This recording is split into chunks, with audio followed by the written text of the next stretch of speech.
blades, 85% of the globe's bars and chains for chainsaws, including steel, Husqvarna, and all your box door saws also. Oregon Tool was started back in about 1940 something by a guy named Joe Cox. He is the inventor of the modern day chainsaw as we know it. And we are still the leading producer and best producer of chain and bar on the planet for the forestry industry. And then we also have some other business segments like trimmer line and edger blades and ear and eye and all that good kind of safety stuff for the green industry, and also the agricultural world. Woods Mowers is owned by our company also. So if you're familiar with those rotary style cutters, rough cutters, root rakes, box blades, anything like that from Woods, then that's also our company. ICS specifically was started back in about 1991. These saws were created to cut concrete, and about probably 12 to 15 years ago, although I've been saying 12 to 15 years for the last 2.5 years that I've been here. But anyways, a handful of years ago, they figured out a way to make a chain that would cut pipe. And this one chain, we sell two different types of chain. We've got pipe chain and we've got concrete chain. Pipe chain, we have a standard Power Grit and a Power Grit XL. I only sell the Power Grit XL because it's literally just a handful of dollars more, and you get a better product. It just makes sense, bang for the buck. So the pipe chain can cut ductile iron, cast iron, PVC, clay, asbestos, HDPE. The only thing it won't cut is steel. We're not cutting steel yet, but we do have a chain in R&D that is being ready for, we're thinking by the end of this year or beginning of 2027. So you can keep an eye out for that. The saws that I've got displayed today are handheld power cutters. They're chainsaw style cutters. This is our smallest, our little 5.5 horse. This would be equivalent to the Steel Rock Boss, if y'all are familiar with that.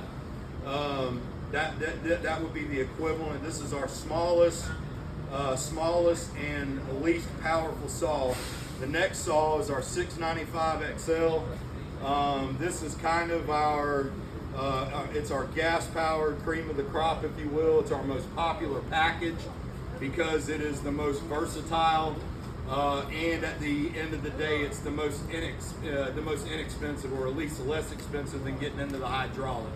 Okay, and then we also have a hydraulic and a pneumatic. The hydraulic and the pneumatic look exactly the same. The only difference is that this is the hydraulic wheel motor that runs this. It's a Parker wheel motor. Same Parker wheel motors that are on your zero-turn mowers and all that.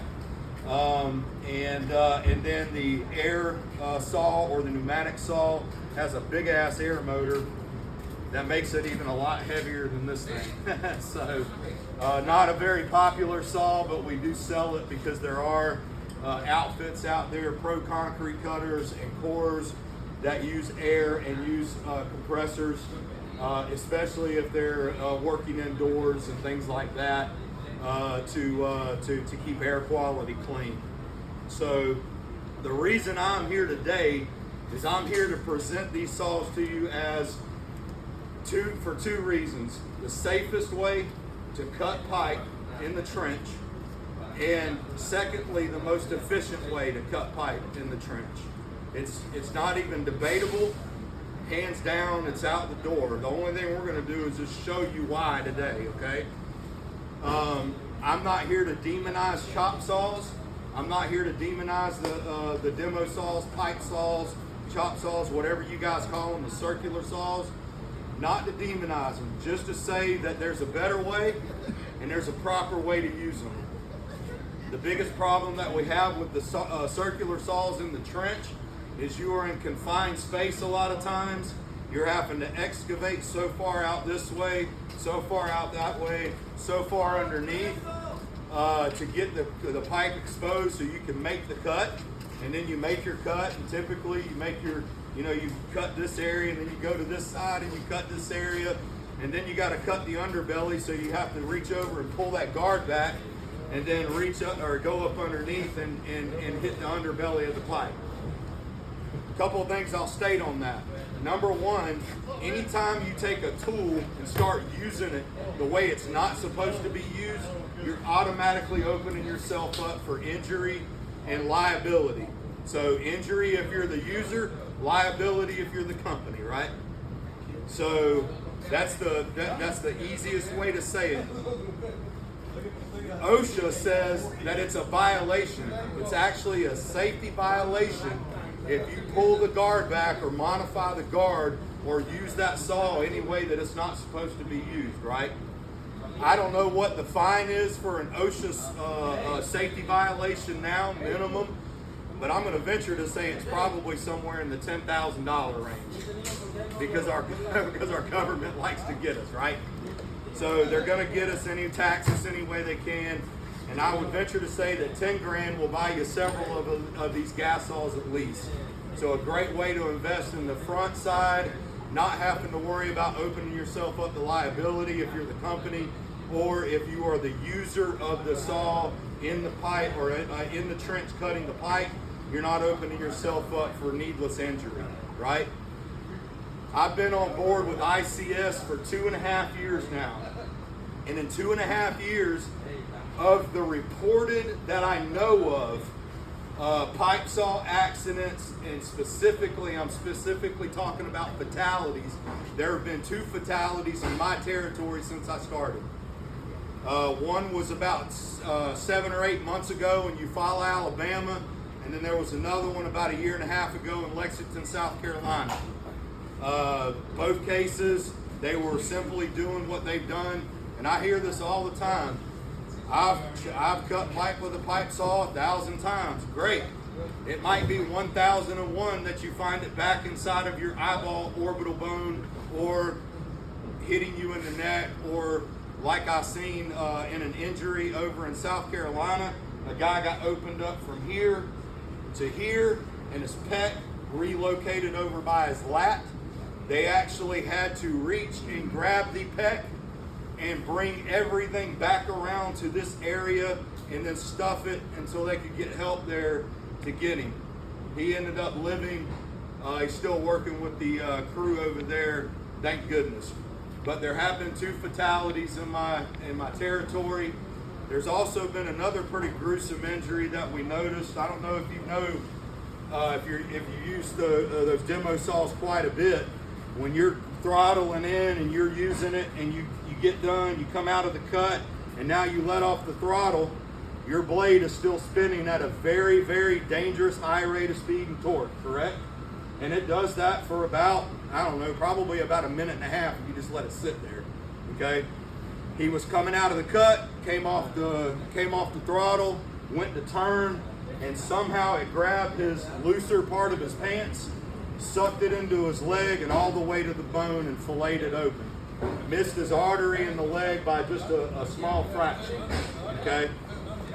So the problem can be that maybe it's not when the ground pressure makes the pipe shift when it cuts loose, or whatever the case is. Maybe it's just a spinning blade that grabs a hold of your pants or grabs a hold of something that it shouldn't, and then goes and does something that you don't want it to do.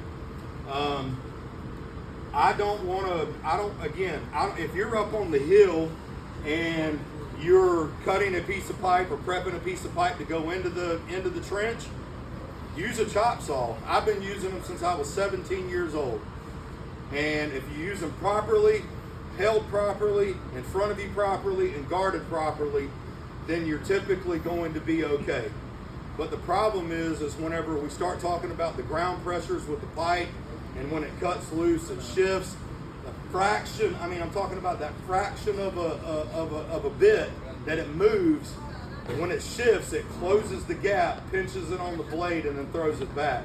Some of the other dangers that you have with those saws is those carbon blades will eventually, if they get too hot, which, by the way, if you're cutting on a piece of ductile iron for a long time, damn thing's going to get hot, right? then it starts coming apart. And if you're at 10,000 RPMs and a piece of that blade comes apart, it flies across the trench, sticks in whatever it's in its way. People, banks, equipment, or whatever the case is. We call them blade grenades.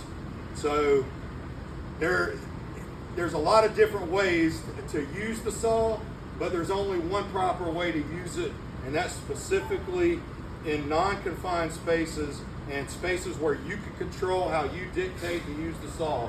If you are allowing the job or what you need it to do dictate how you use it, you lose. Period. That's it.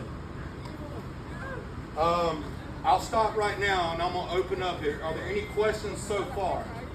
Any questions? No questions or bad questions. How long does it take to swap out a blade? To swap out a blade. As long as it takes to swap out a blade on any traditional chainsaw. You still line it up on the sprocket, get it around the bar, fight with a little bit to get it all the way around the bar because it's brand new, whatever. It takes me, if I swap it out and have everything I need, it takes me less than just a few minutes. If you're not super in tune with them and you're just kind of okay at doing it, it could give you a little bit of a fight, but for the most part, very, very quick, very, very easy. More questions? Beautiful questions. He asked, how long does a chain last? A pipe chain, if you're only cutting ductile iron pipe or cast iron pipe, if you're only cutting ductile or cast, it'll last about 12 to 15 jobs or 24 to 30 cuts. Okay? So now, if you're cutting a lot, if you guys got a lot of PVC in the ground and that's what you're cutting the majority of the time, hell, I don't even know. It could be 50, 60, 100 cuts. I don't know for sure. But good question. That's a super important question. It actually ends up coming up to about $20 a cut if you do the math on it. Okay? Divided by the 20 bucks. Yes, sir. The next question I get a lot of times is how long do the bars last? The manufacturer says the bars will last about 3 chains. I say BS on that. If you're setting up the chain properly, applying the proper amount of pressure, and you don't have the tension too tight, and you're using the proper amount of water, then you're going to get more than that out of it. But what you do, if you notice, my ICS logo is upside down. I swapped out to a different chain this morning, and I flipped the bar just like you would on a forestry saw. Anytime that you put a new chain on, flip the bar. Or if you know the bar's been riding a certain way for a hot minute, go ahead and flip it. That way you're getting some wear on the other side of the guardrails and the guide rails, okay? Makes sense? All right, next question. More questions? How long does it last on concrete pipe? Man, that's a loaded question. I've seen chain only last about 20 linear feet because it is got so much rebar, and so much block wire, and so much compressed aggregate. In most cases, like on that one out there, you could probably cut, I don't know, 10 to 12 of them. Okay, because they're not that dense, if you will, and not reinforced super hard. Now the concrete, the great question about the concrete is if you're going to use these saws for concrete, you need to make sure you choose it wisely when you're using it. If you have other ways to make the cut, in other words, if a circular saw will get all the way through the cut and you can make the cut that way, it's going to be cheaper that way. Okay?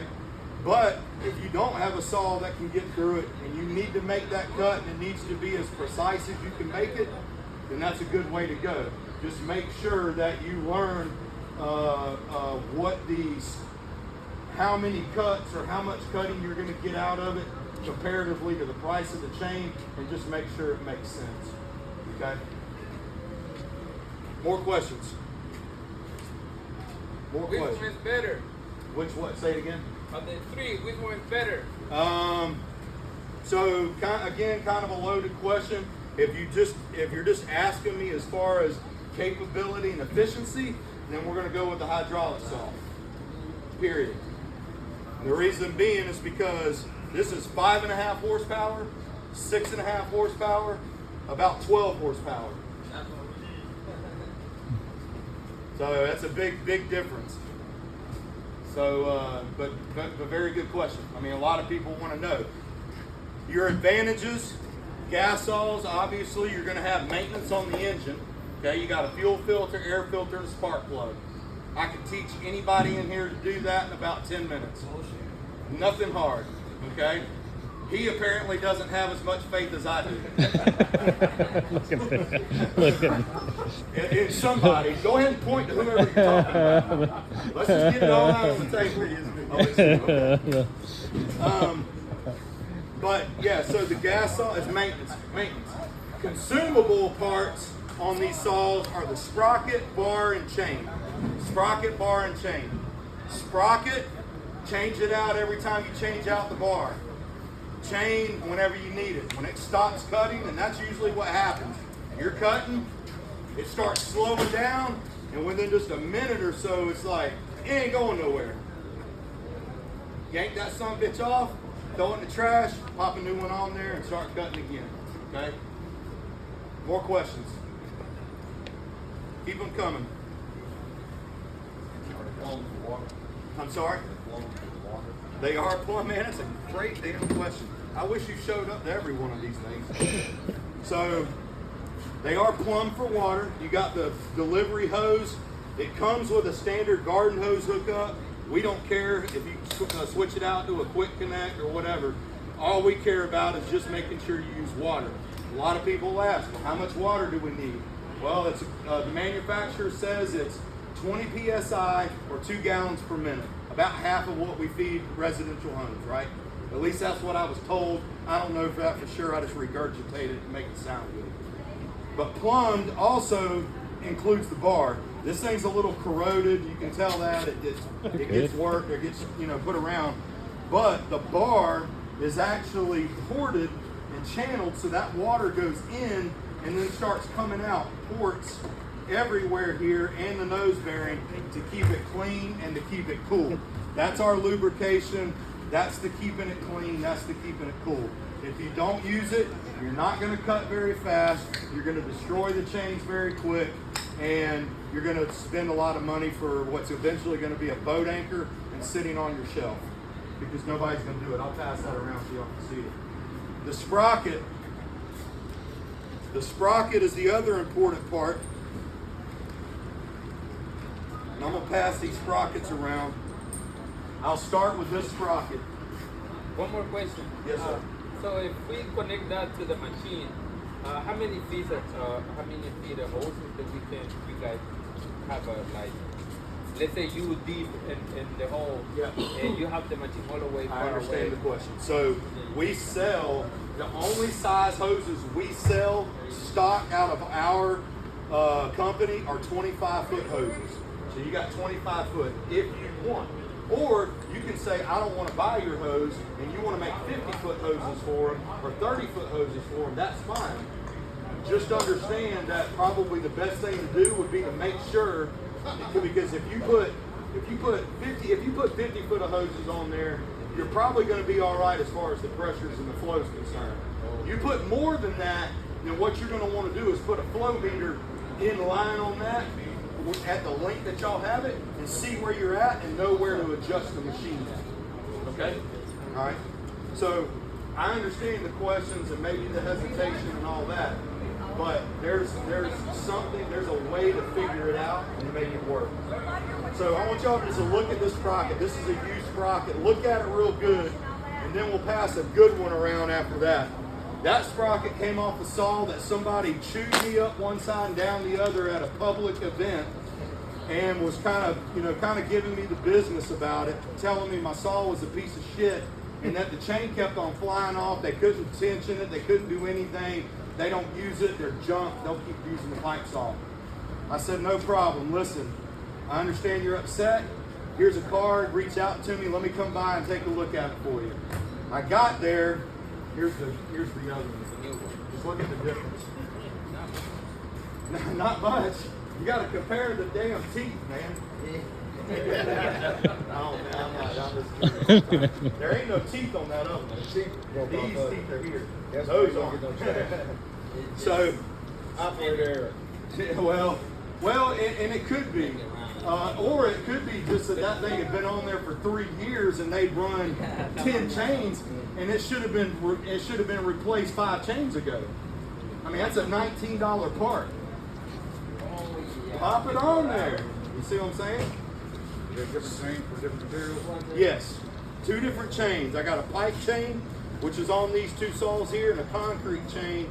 I got 7 different concrete chains. I got them for soft brick and block material. I got them for a Texas edition that's good for marble and granite and all that stuff. Heavy reinforced, cross link, sandwich link. I mean, I got all kinds of stuff. You guys don't need to concern yourself too much with that. A standard concrete chain will be fine. I'm going to demonstrate not only our smallest saw for the concrete today, but it's also our crappiest chain. That's a Rent Max chain. So if it does good out there today and impresses you at all, then you have nowhere to go but up with our product, because you can get more powerful and get better productivity out of it. Then we be able to see it running just like that, just to see how they change. Oh, they yeah, I'm gonna cut. Yeah, we're gonna go cut and everything. Yeah, we're gonna show y'all everything. Yes, sir. Yes, sir. All right. So, what more questions do we have? We got some more questions. All right. So, last couple of things on the maintenance and everything, and the differences in the saws.